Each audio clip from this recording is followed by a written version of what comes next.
కొంచెం మెల్లగా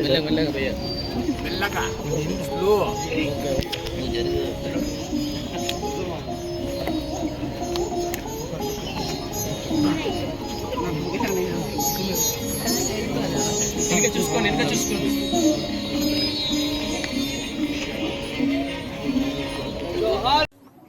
30 ఏళ్లుగా నా పోరాటానికి స్ఫూర్తినిస్తున్న నా భర్త నందమూరి తారక రామారావు గారి ఆత్మకి శాంతి కలగాలని మనస్ఫూర్తిగా కోరుకుంటూ, నిరంతరంగా ఎన్నాళ్ళు ఈ పోరాటం సాగుతుందో నాకే తెలియదు.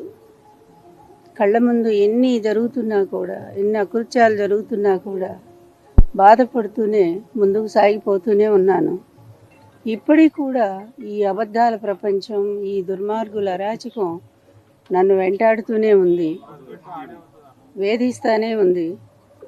ఎన్ని రకాలుగా అవమానాలు ఎదుర్కోవాలో నాకే తెలియట్లా. నేను చేసిన తప్పేంటో ఇప్పటికి కూడా నాకు తెలియదు.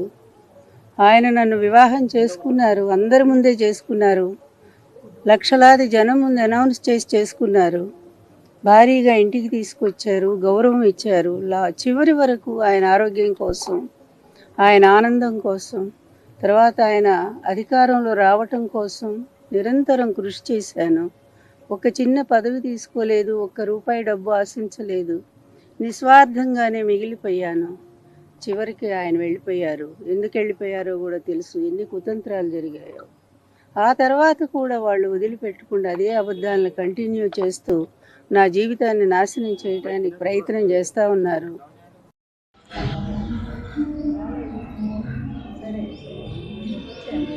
అలా జరుగు.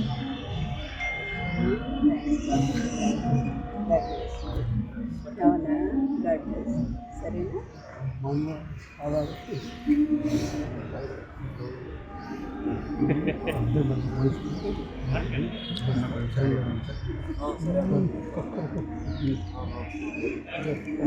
Please subscribe to the channel and download the Politicos app from the links in the description.